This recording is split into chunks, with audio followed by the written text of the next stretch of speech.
Hi everybody, thanks for watching this. I wanted to tell you this is a little time sensitive. Greetings, dear ones. I'm Kryon of Magnetic Service. And once again, my partner steps aside. We described it before, a process that honors the human being. A process which requires that the human being remain where he is and shares the experience so he will feel it and know it. But he removes himself from the three-dimensional portal of the pineal. For in the moments that this takes place, it is not a gland. It is a meta-dimensional, multi-dimensional, beyond-dimensional portal. And it allows that which is the creative source inside you to expand. It is channeling. It is available. Always has been. In this new energy, however, it is available for the new information, the new thought, in new processes which are coming your way. Before we begin the message, and anything that is going to be taught in any combination, I just want to take a moment. What is your perception of what's going on here? Is it possible that there is an intelligent source in your universe, in your galaxy, that has helped put together what you see here? Is it possible that there is a plan that is benevolent to the human being because the human being is part of that creative source? Is it possible that you're never alone? And we've said those words for many years. Is it possible that the family is a little different than you think? Maybe it's even larger than you think. Is it possible that the message I'm about to give you is accurate, true, and real from a source that we claim to be not from this body of this human being? It took him a long time to understand that there was no trick here. It took him a long time because the box he came out of said there would be. That the box said there are consequences for what you're doing. That God doesn't talk to humans this way. That it could be a trick. And that the darkness of the planet wishes to invade your soul. And he learned quickly that every single time he opened this gland and the pineal became the portal for the higher self, he got the love of God. That's all he got. And it's pure. The purest thing he has ever experienced. It is always the same. It has never tainted itself. It has never biased itself. It has never told a human to do something out of integrity. It is always congratulatory. More than benevolent. It's family. Never changing. 23 years. That's the way it should be, dear ones. And if you need some kind of proof that this is real, maybe, just maybe, you would open that part of your heart that you have the ability to open and say, I would like to feel something. I would like perhaps some validation within my cells that this is correct. And you would begin then to feel the chills that you can only get when you know the truth is being revealed. And the truth is, I know you. I know your lives. I know what you're going through. Oh, soul, you are known to me. We have done so much together. You have not seen my face or my name. I'm with you all the time. And when I say I mean the entourage, which is in that, which you would count them to be trillions, knowing who you are, standing with you in the hardest times you have, through the tears, through the sorrow, and celebrating in those moments where you choose to toast victory. And sometimes the victory is health, and sometimes the victory is solutions over problems you had for a lifetime. We know you are. You're never alone. There is a system that my partner has taught about for years. It's a system we have mentioned in countless channels. But we've never really dedicated a channel to this system in the way we're doing today. It includes the new energy of today, because this is a system most of you don't even know how to use. Some of you use it all the time. You just don't know what you're doing. It's not intuitive. It's going to be the truth about synchronicity, and we'll subtitle it The Demise of the Bell-Shaped Curve. When something happens to you that is good, your friends around you will say, "What a lucky person you are." What are the chances that this would have happened to you? When you go into a difficult situation, and perhaps it's even something that is common to humanity and in your culture, like surgery, and you will come out with such marvelous results, and they'll say, "Well, this is beyond our expectations, and what lucky person you are." And then you do it over and over. Or you go someplace and you meet just the right person who knows somebody else who just has the right information, and you end up with exactly what you wanted. What are the chances, they'll say, of this taking place? What a lucky person you are. Because humans do not see the structure of synchronicity. They see a structure of planning, forward-looking. And that is the only way you can achieve things. And in that puzzle, they even will mention positive thought. But that still is planning in a linear fashion so that you will arrive at a goal. And no matter what kind of process you have studied that will get you from A to B, there's got to be a goal. And in some of those, you will take the goal and you'll paste it upon the refrigerator so you'll see it every day. And this is a linear human being. What if I told you there is a process that is not linear, that has no goal at all? Not one in linearity, but one in conceptualism. A conceptual goal that says, "Dear God, put me in the right place. I don't know where it is. Dear God, when you do it, make it comfortable for me. Let me see the sense of it. Make it easy. Bring me the right situation to take me there." And if you told that to someone off the street, they would say, "You must be New Age. For it is not logic. For you sit in a place where you're expecting God to do everything." No, you're not. And that is the subject today. No, you're not. You are simply changing the box of belief to include something that is not in 3D, but that some of you have been using for a very long time. You're just not aware of it. So today's lecture, that's what we're calling it. My partner liked that. Is about the power of synchronicity, the truth about it. What it is, where it comes from, who's involved in it, and what you can do to promote it. The human being creates it in their belief, and that is how it starts.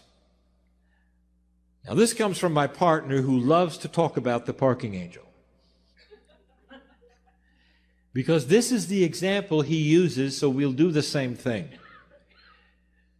Many light workers love to use that which they conceive as a special angel which has powers with cars. And that special angel will sit above the car, raise himself up, and see in a giant parking lot who is pulling out and where it's taking place. And you will assign your power to the parking angel, and you will find where somebody is pulling out, and it works. Now, this is not forward planning, is it? It is a different concept. It's a concept that you could place yourself, or an angel which becomes your eyes, far above the parking lot to see the parameters of the entire lot and what is going on with everyone at the same time. And if that were possible, then you, in 3D, could direct your automobile to the right aisle and the right place to find that space at the right time, especially if you're in a line with others, to arrive when somebody is pulling out. And it works. Over and over it works. It works because this is the definition of synchronicity. Not planning ahead, but a concept that you assign and believe in that requires an overview of a situation that you cannot have in 3D. Synchronicity. Now, I cannot close this parking angel attribute without giving you the rest of the story that my partner demands I give you. There is no such thing as the parking angel. It's you assigning your power to a mythological creature with a P on its chest.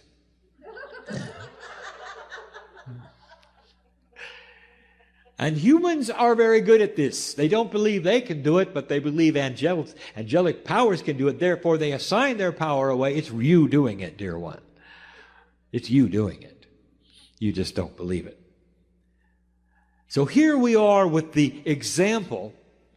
It's the same one we've given over and over, my partner has given, that I've encouraged him to give because it is the one that so many of you understand.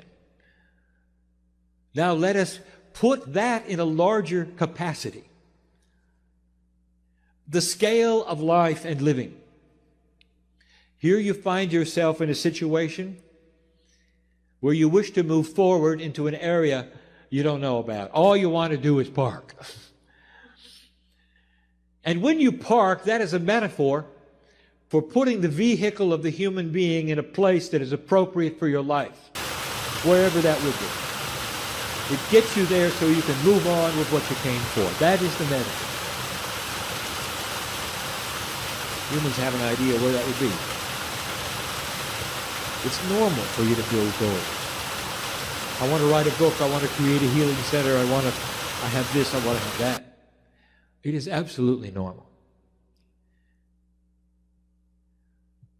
The first question I have to ask you is, are you okay if it is not what you think?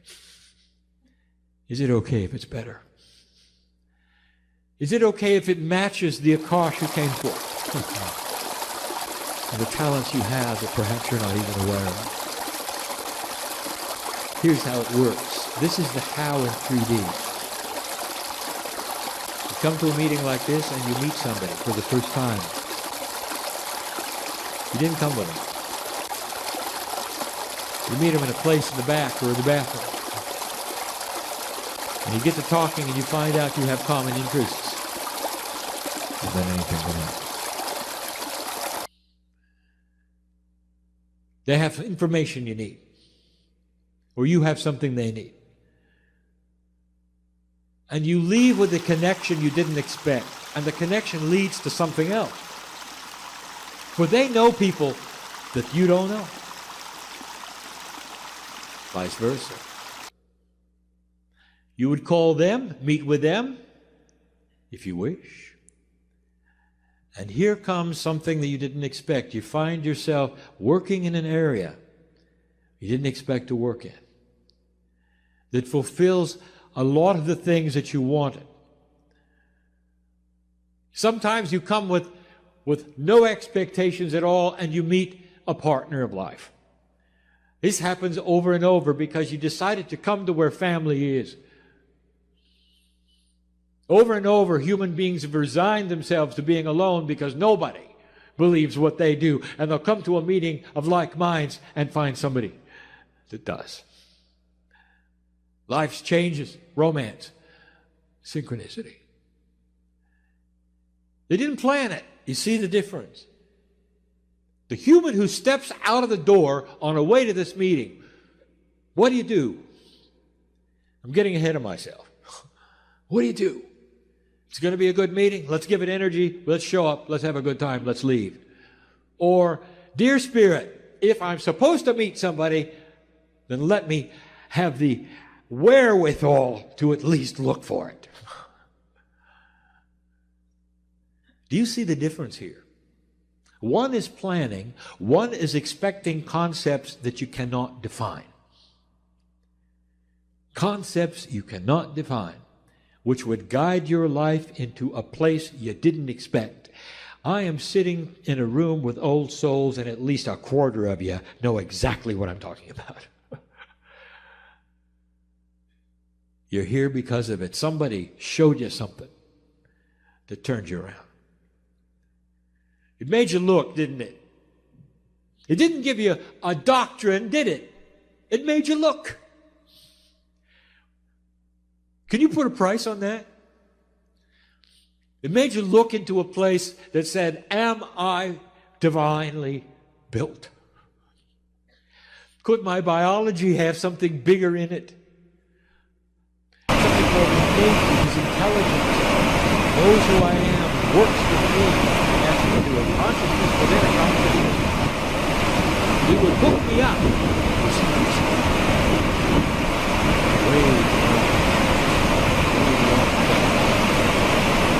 I just gave you this scenario that happened over and over. Each one of these small matters, large matters.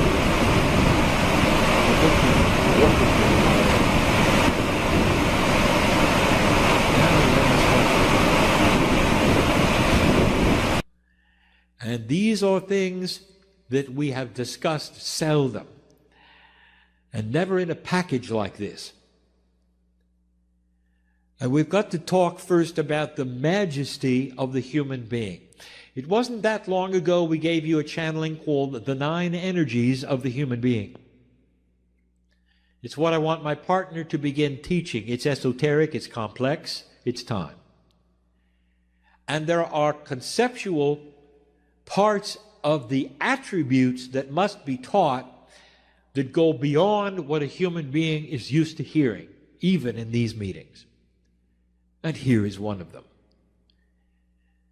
If it's true, dear one, that you are a part of the creative source, do you then logically understand that your soul, if you wish to call it that, is enormous and only a piece of it is inside your biology? If all of it were there, you'd vanish. You'd turn into light itself, more than the power of the masters of humans. You'd have that which Elijah and Elisha saw together and experienced. Vaporization of cellular structure because the power of God cannot live in a human being at full strength. You understand? And if you understand this, you will understand that you are only having a piece of what is you, that is the Creator, in your body. And so here is what begs another question. Where is the rest of it? It's with me. It's on the other side of the veil as part of the creative source. It never left. Now here is what is difficult in your box. You carry around a corporeal identity which is singular. We have said this before, and you're really not. You are part of a group which is God. A piece of you separates out and becomes corporeal. That's one body with one face and one, what you would call, life. This is how you see things. Now let me tell you, the truth is you are a multidimensional being, and part of you is on the other side of the veil, which you call God. Get used to it. It is not separated out. There's not a soul somewhere with your face on it on the other side of the veil, tapping its toe, waiting for the rest of it to come home. There are humans who believe this because all they can do is project their linearity onto the majesty of God. We've talked about that. So get used to the fact that there is a quantum God and a linear human being, and you cannot put them together easily. You're part of the soup, which is God. And that part looks down upon you and is always available.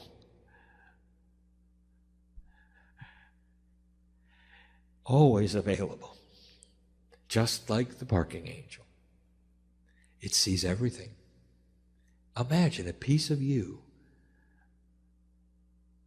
Let's put it in your 3D. It's a spy in the sky. It looks at everything all the time. It knows who you are, everything about you, because it's part of you.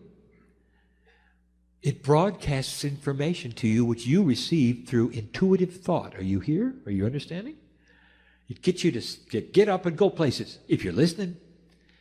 And here is what you need to know. Every single human being on the planet has it. Because every single human being is a part of the whole. You understand that? What happens, however, if there's a broadcast and 90% of the people don't have a radio? They don't get it. The broadcast is still there with their name on it. They don't have a radio because they don't believe it.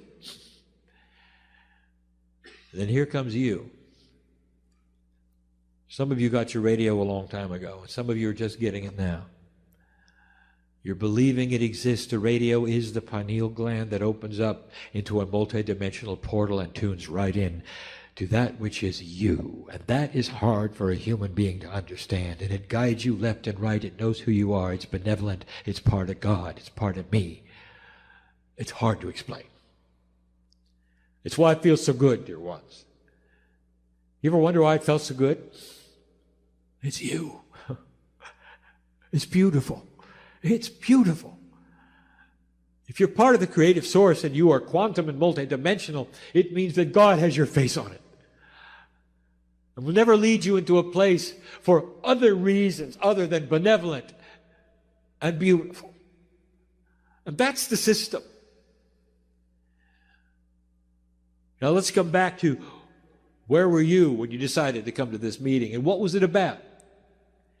Some of you are sitting here today and you didn't know about the meeting until the last minute. I want to tell you, you're tuned in. Your radio's working. Because the intuitiveness spoke to you enough for you to look someplace, do something, go somewhere, and find out this was happening. Now I'm going to ask a magic question. Don't feel too bad. Who haven't you met in the room? That is a big one. You can't meet everyone, can you? No, we're getting into the process of synchronicity. And the process is guided through intuitive thought, through what you call the innate intelligence of the body to be in the right place at the right time and talk to the right people. And you can't plan ahead for that, can you? You have got to be tuned to it. Some of you have. You've discovered things today here that will make a change in your life. You met others. It's what it's about. So when the human being says to you, you must be New Age, you just believe these things are going to happen. No, you don't believe that at all. You're going to work for it. You're going to fine-tune intuitive thought, listen to it as much as you can that puts you in the right place at the right time. Dispelling the notion that a New Age person just sits at home doing nothing, waiting for God to speak to them. That is not the way it works. You stand up and you move around. You may go places that don't have anything for you at all. You just had to learn to use the intuition. Was it right? Was it not right? What does it feel like when it's right? What does it feel like when it's not right? Put that together. Pretty soon, like any other muscle in the body, it starts to work better for you. Innate works with you to fine-tune it. Then you can look around the room and say, yes, no, no, no, yes, yes, yes.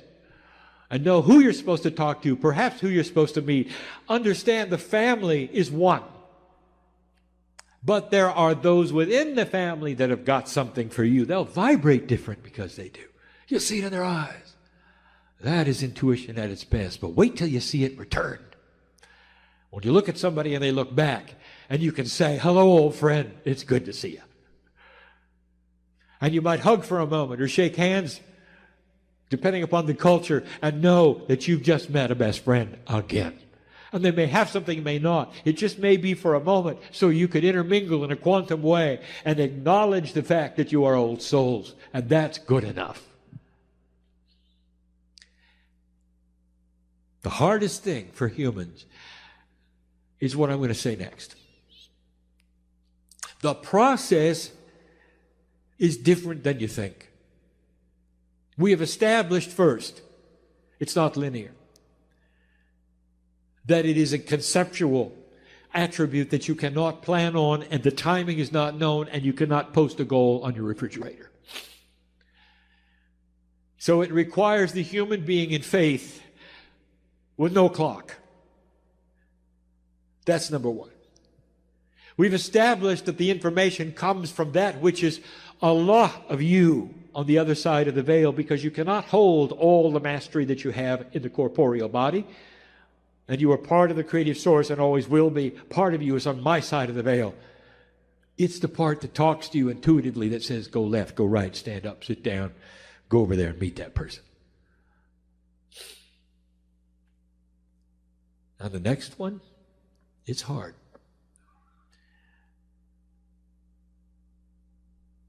How do we describe it? Got 7 billion souls on the planet. And they all have the same attribute as you do. All of them. And they're all on the other side of the veil as well as being here. All of them. And they're all talking at the same time and broadcasting things. But they broadcast these things they're broadcasting with the mind of God, because they're on my side of the veil. Are you understanding this?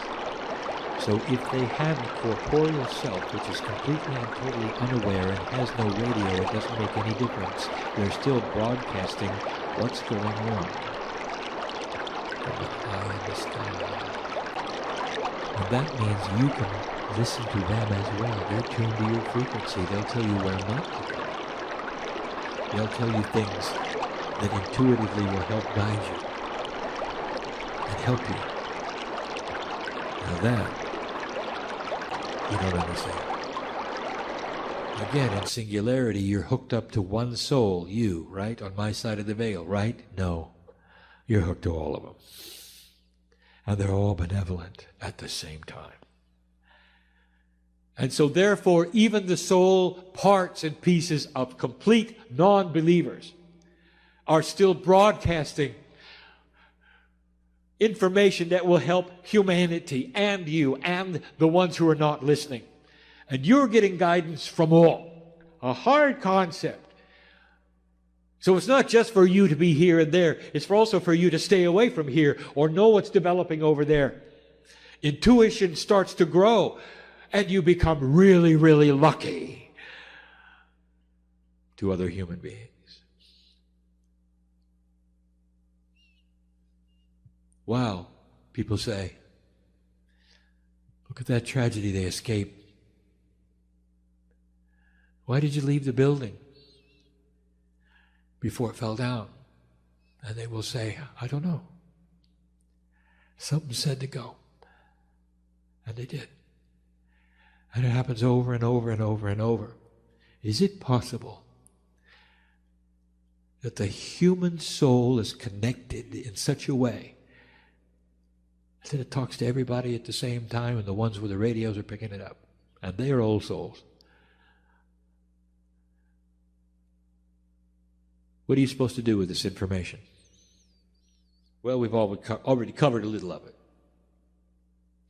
Understand the process and believe it. That's first.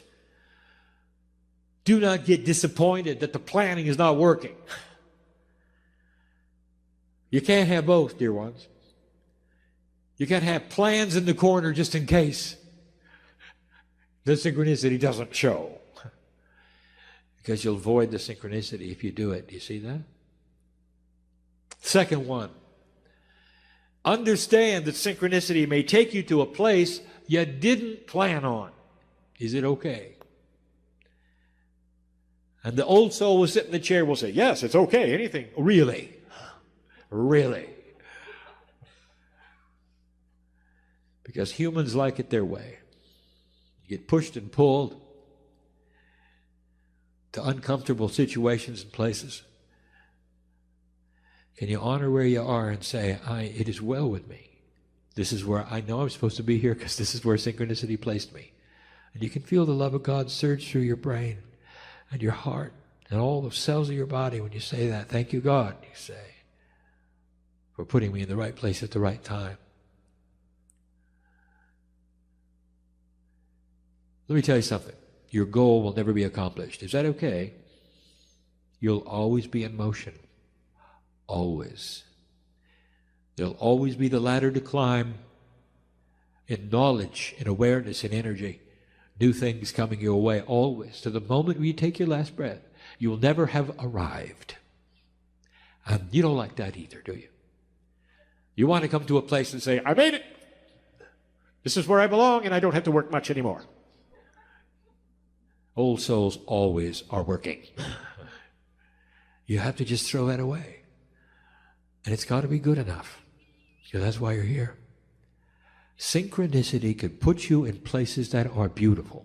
It can save your life. It will save your life. It voids all the karmic attributes that have pushed and pulled you forever.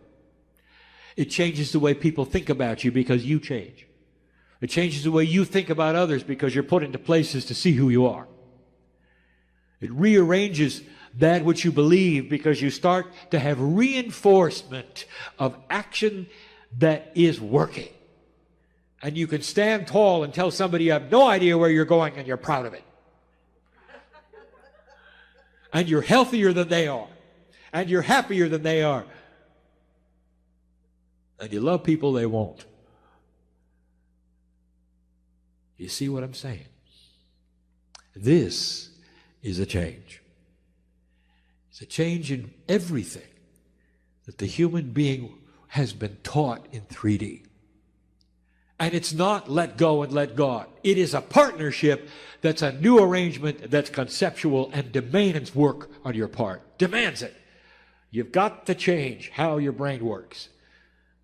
And move into this place where before you leave someplace, you're going to look at it differently than you looked at this one. And you're going to say, if, then, that, I will. Help me with it. Expect synchronicity. And if it doesn't come, it wasn't supposed to. Humans are funny. Look at the phrases that everyone in your culture uses. Well, I guess it was supposed to happen. They have no idea. Or the universe had a message for me. They have no idea. That's exactly right. Exactly right. But I've just given you the mechanics of it. It's beautiful. It's for you. Information is being broadcast all the time. Even from the non-believing souls, because they're on my side of the veil and they know this is for you as well. It helps you go from A to B, more than that. It helps you to run into processes and principles and people that have things that are going to marry to your Akash. This is what's new. There's going to be a beginning of a marriage, not just to help humans navigate humanity, but to navigate that which is coming. Setups for the next time around. Now, what do we tell you?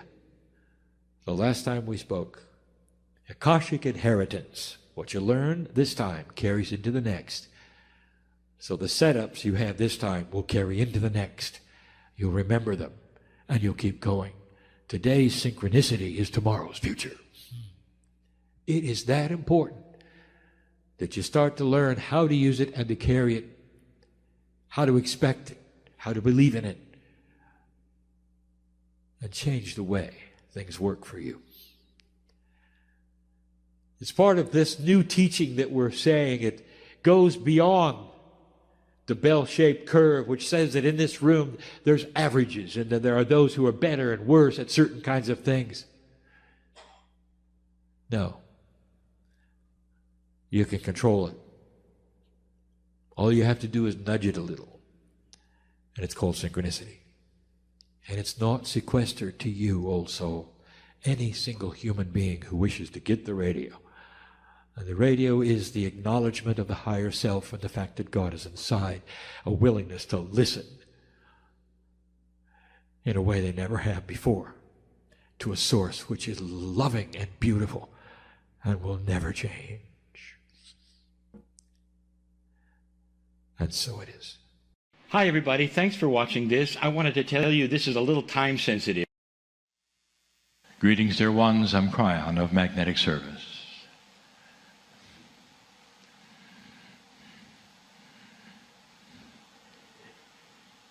It would astonish you to know the length of time that you've been here on the planet in some form or another. And these are the things that hide. They hide so completely behind a veil of appropriateness. It doesn't really serve you to constantly be interrupted by those energies of the past. And so there's always the feeling that perhaps this is it. This is the only life you get.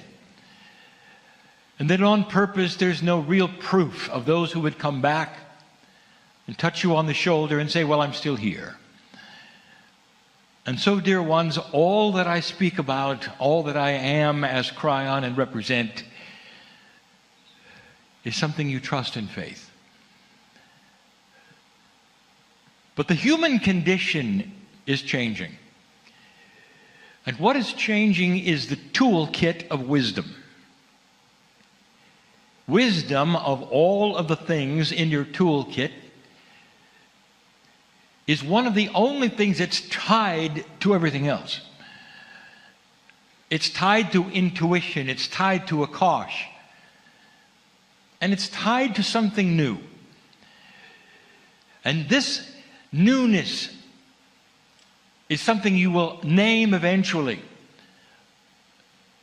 But some have other names for the feeling that you've been there spiritually. A feeling of knowing when things are correct. A knowingness inside you that will nod in agreement involuntarily when you hear the wisdom of the ages that's correct.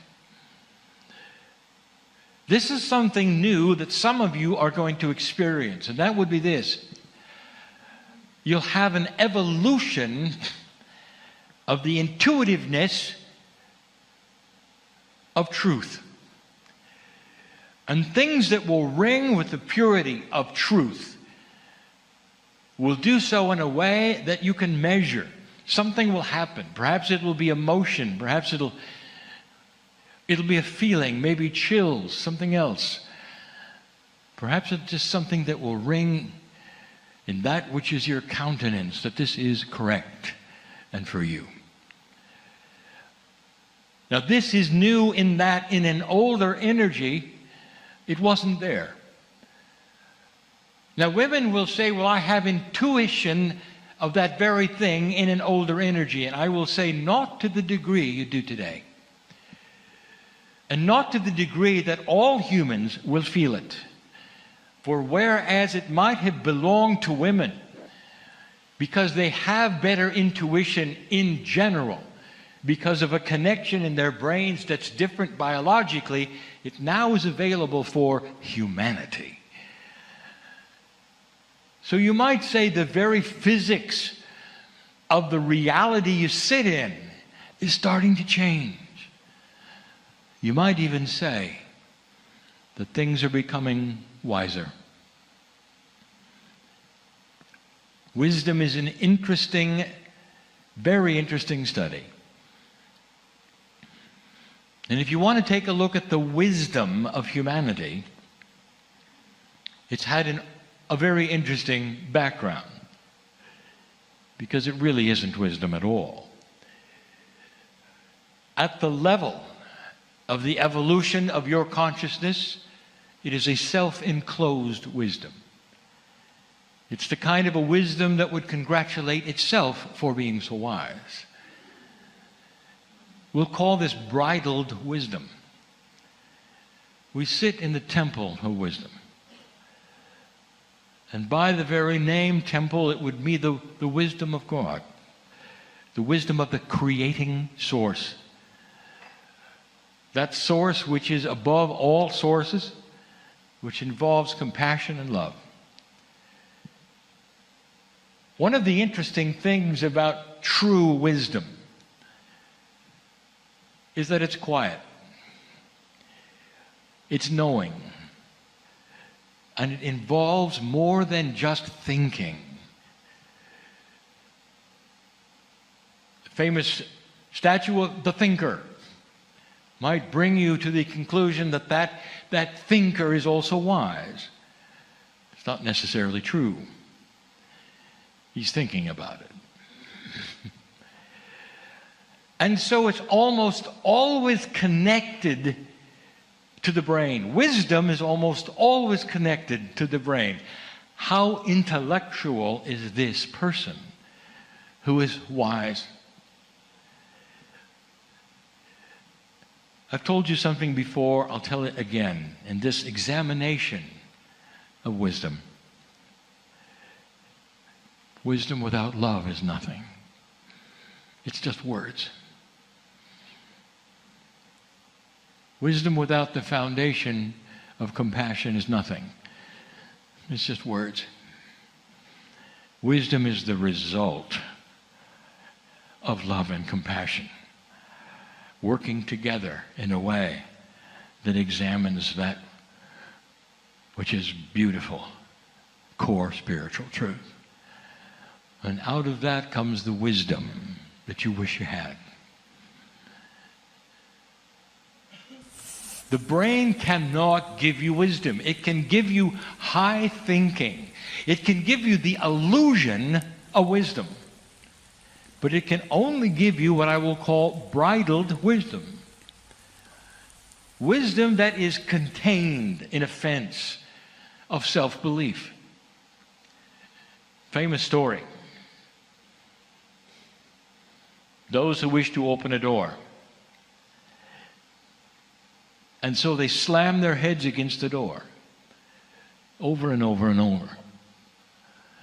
The door, by the way, never opens, but they congratulate themselves for slamming their heads. And after a while, they stop slamming their heads and proclaim the door has opened, even though it never did. Some even give their lives to slam their head against the door in an attempt to be part of that congratulations that the door opened when it didn't. After a period of time, they realize the door must be opened again, even though it never opened the first time. And they come back and slam their heads against it yet again. And every single time they do, they congratulate themselves when they're done. And they even talk about the wisdom that it took in order to accomplish the slamming of their heads. This is humanity at its best. This is an old energy you grew up in.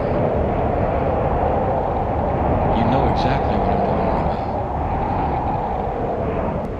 about. After a period of time, they slam their heads yet again. Sometimes the door has different names. Sometimes the doors are different and they never open. And each time there's a cycle of self-congratulations, there's an acknowledgement of wisdom that never occurred, because it is in a circle, and it's never really seen past the human brain.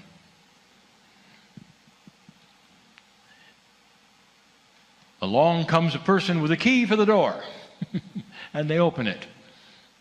And everyone's shocked. And they quickly take that person and tell them never to come back. Because now they're dealing with the devil, with the occult, with solutions that were outside of the reality of anything a human could do. Therefore, they slammed the door and continued to beat their heads against it. The wisdom of the ages comes from a dysfunctional brain set that believes it's wise when it isn't. Congratulates itself for things that don't deserve to be congratulated. We've told you the story, a fool does not know they're a fool. And it's the same reason. For they can be ultra foolish and never see it. And they will walk away from being very foolish when others see it immediately and be in self-congratulatory ways of how they acted, being the fool that they were. The human race does not know it's dysfunctional yet. It is just climbing out of this self-proclamation of what it believes wisdom is. But it's doing it. Unbridled wisdom is complicated, and it's so different from wisdom that you would think is wise. It doesn't belong to the intellectual thinker, dear ones. It belongs to the average human being with compassion. Wisdom takes a new place that you've never even thought about of where it would be. Did the masters of this planet have wisdom? And if so, how much noise did they make? And the answer is none. They sat there and they were quiet. And the wisdom that exuded out of all of them was the wisdom of the ages, and they could look at you and melt you with the love and the compassion. And the result was wisdom. Unbridled wisdom does not come from the brain.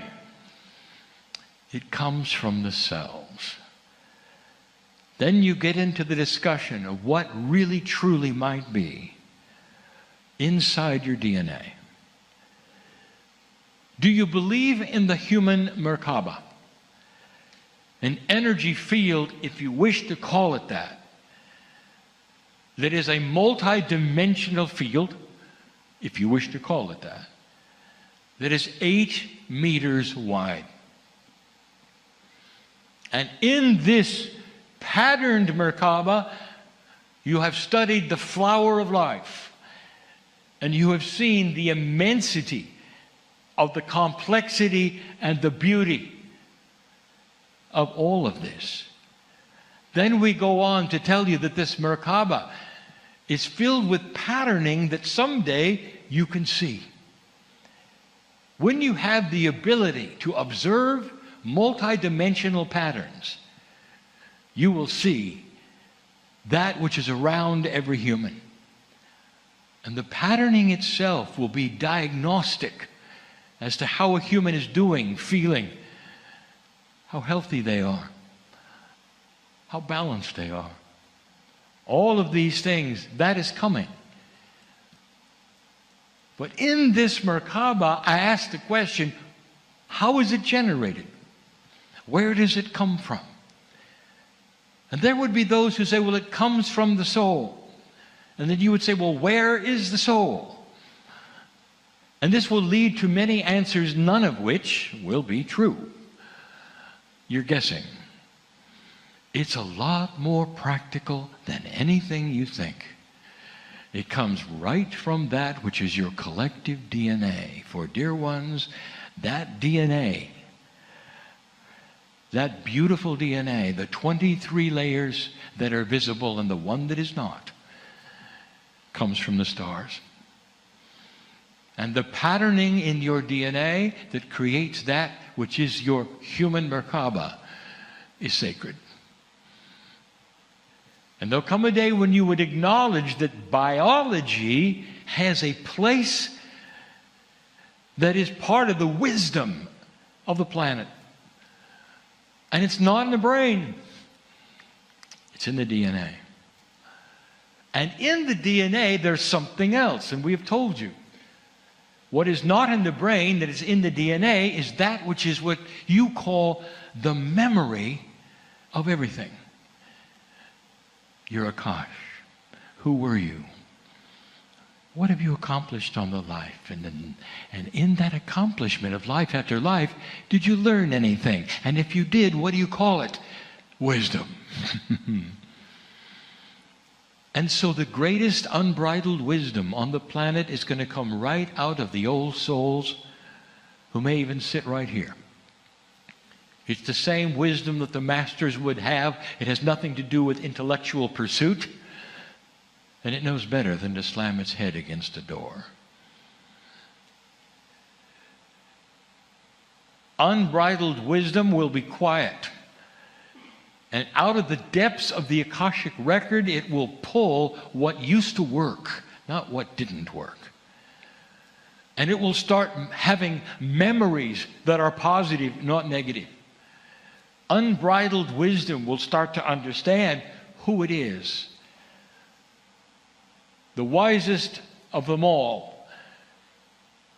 If you were to find that person, the attributes would be this. Number one, they would be quiet. Number two, they would realize that everything they know is a fraction of what exists. Number three, they would always be ready for things they didn't expect. Number four, they would love unconditionally. Number five, they would have the compassion of a saint. That would be the wisest one on the planet. Did you hear anything about high thinking? Did you hear anything about remembering wise words from the past? And the answer is no. Because the greatest wisdom on the planet comes from that which is experienced.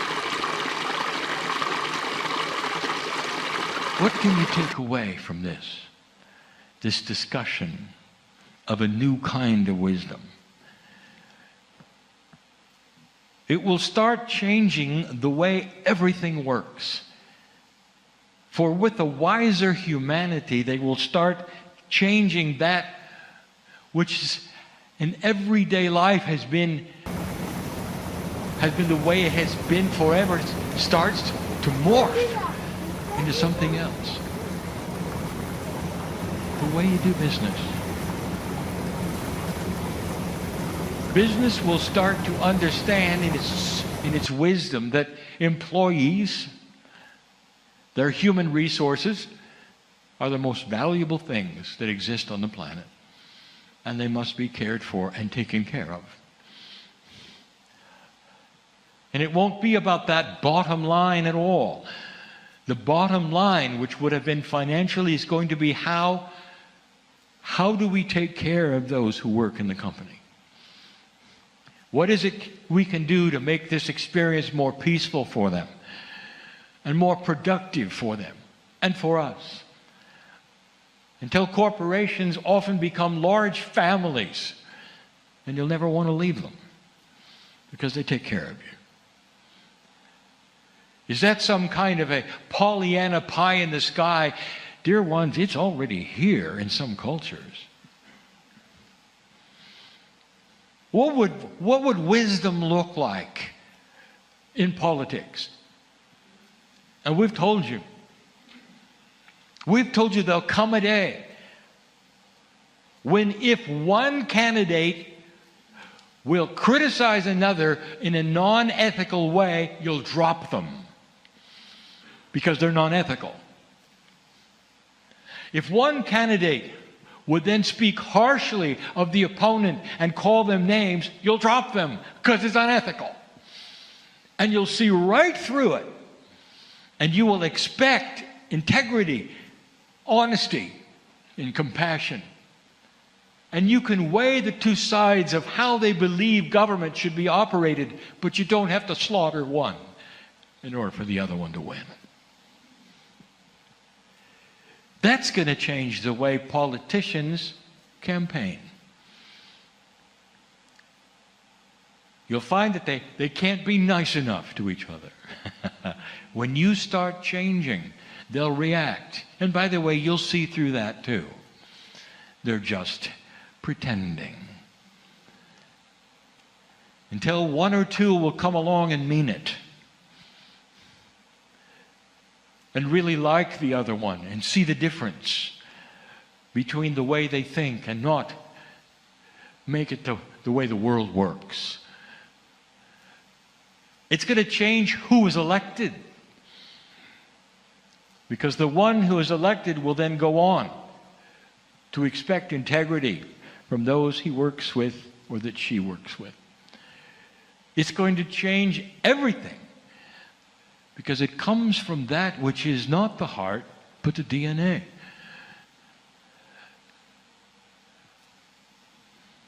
You ask, what have you been through? And the answer is everything. You look at the genders in the room and you say you've all switched them. Each man has been a woman, each woman has been a man many times. You keep trading places. Each one of you has full human experience. Each one of you has experienced the joys and the horrors of life. And in that it creates a wisdom that could never be generated by the human brain just by thought alone. Unbridled wisdom. What's the difference between that and the wisdom of God? And the answer is this: you're getting closer to what the creative source and the original teaching of the Pleiadians gave you. And that is that there is a connection, a oneness with everything on this planet. Right now, the wisest one on the planet may very well be a tree hugger. Because that person is connected to Gaia and has the wisdom of the ages through the roots that go down to the earth. And as the tree breathes what you exhale, it becomes one with you and you with it. And that which you feel, which is emotion for that which is nature, is the wisest thing you could ever have. And you know this. If you could impart that feeling and turn it upon humanity, you would. And some cry that you can't. And as they will gaze out over the vista of the beauty of nature, they would say, why cannot humanity see this? The indigenous taught this. The indigenous of the planet had far greater wisdom than you do today, because they understood the connection with all things. So that's the next step. We speak about your DNA. We speak about the Akash that is there that helps you with the experience that you've had to develop the compassion and the love for other humans. And then the final one is this: the connection with the earth. Some of the wisest on the planet through the ages have been those who are shamanic, who are connected to the planet in such a way that it's hard to tell the difference between the earth and them. That's the way of it. It used to be this way. And it will be again. As you start to understand the energy of the grids, and how these things that you think belong to the earth actually guide and help you. Every single one. Another attribute of wisdom is the realization of how you're connected to that which we call the field. Is it possible that simply walking around the earth, you're connected to things that know you? That there is a coherence between you, your consciousness, and all that is. As you work and walk from A to B, that you feel your hand is being held as you go, and you think, well, that's God. Maybe it isn't. Maybe it's God in you, connected to all that is on the planet, working together for you. And you'd stop for a moment. And you'd say, how wise am I to know these things? And then you'd be quiet about it. Dear Kryon, if we're going to be so wise, why can't we talk about it? Why do we have to be silent? And here's the reason. Because in your silence, you transmit unbridled wisdom. The masters of the planet look you in the eye. And all that is yours because of their love and their compassion. And they say very little. Nature knows it. The animals know it. and they say very little. You can transmit love, compassion, and the wisdom to do it simply by walking where you've always walked and knowing who you are. It's almost like that wisdom and that light that comes from your Merkaba spreads itself wherever you go. And it touches others who will eventually ask you, how do you have peace over these things? I'm in the same condition you are, and all I see is that you are peaceful, and I'm not. And you can begin to talk to them about perhaps who they are, what they might examine that might give them a different idea, that they are not a victim of the world, that they are in control of who they are. And that would be your wisdom. And all of that is from your experience of walking from A to B because of who you are. This Merkaba of yours is going to play a bigger part than you know in the future. That's its design. That's why it's there. Think of the Merkaba as a multidimensional biology that has always been with you, that some have sensed from the beginning, and some have studied and taught about, but still you have no idea what's there. Unbridled wisdom is the ability to understand that you don't know what you think you know. Unbridled wisdom is the wisdom that wants to sit and be quiet and simply ponder the beauty of all that is and be satisfied with that. The most exciting thing for a guru is to be quiet for a year. If you've ever studied that, if you ever wanted to know what that's about, that's internal wisdom, unbridled. Not self-congratulatory, but one that sits in quietness and absorbs everything else that's quiet. That's unbridled wisdom. That's when a fool knows they're a fool. And when someone opens the door with the key, humanity looks at them and says, I'd like a key also. And they smile and say, well, it just happens to be in your pocket, just like mine was. That is unbridled wisdom. The tools are inside, all of them. And collectively, the coherence that you can generate when you all realize it in one group is enormous.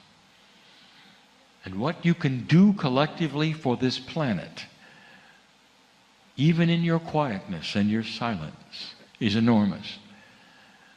And it redefines wisdom, what it is, where it's going, and it shows you what it is not. When it came to naming this structure, there were several names considered, but wisdom won. The idea would not be necessarily a church or an auditorium, but a temple was also on purpose, because it rings of sacredness and speaks of an attribute of the Creator. Neither of those things are attributes of humanity. Being built in a circle on purpose, just like the Lemurian teaching wheel. Having the gems in the middle on purpose, because that is the great central sun. That is where it's all remembered and comes together. That's where energy is. Nothing is by accident in the room. All of these things, dear ones, are starting to be revealed in this age, in this time, which makes this particular structure extremely current. Not old, not filled with old ideas or old things, but built way in advance for something called the shift. There is so much going on here right now. How wise are you? Can you even begin to get in touch with this you call the cellular structure? And for those of you who are having difficulty, it's something that you're not taught in school and you're not taught anywhere. You're not taught even in spiritual systems. Instead, you're taught to get a hold of a prophet. And now it's time for you to get a hold of the main prophet, you. In the same fashion, it starts with love, appreciation, honor. And that which is belief. Can you believe that it's there? And it's inside. And it's wise. And it's always been part of that which is the confluence of energy called your Merkaba. Some of these things are hard to understand for those who would listen now and later. And what I want to tell you is, like any advanced teaching, there'll come a day when there's an aha. Like in the last channel, when you learned to read, and then finally you understood you were reading. Right now, you're learning to be wise. And there'll come a time when you'll say, I am that I am, because now I know. That's where humanity is headed, in whatever speed it wishes to go there. That's the free choice of what it's like to have 2 steps forward and 1 back, of the battle of light and dark and duality that is in front of you, and where it's going from here. But I'll tell you, month after month, you're winning. You can see it. Don't be frightened if things seem different, dear ones. They are. Don't be frightened of change, because there will be. Instead, claim that wisdom which says, I expect the unexpected. I expect benevolent outcome. Because that's who I am. Be peaceful with the next step. We speak today from Delphi in the Temple of Wisdom, again in honor of those who created it, the forethinking of all that they did to put this place the way they put it. I had no idea that it was built for now and the future. And so it is.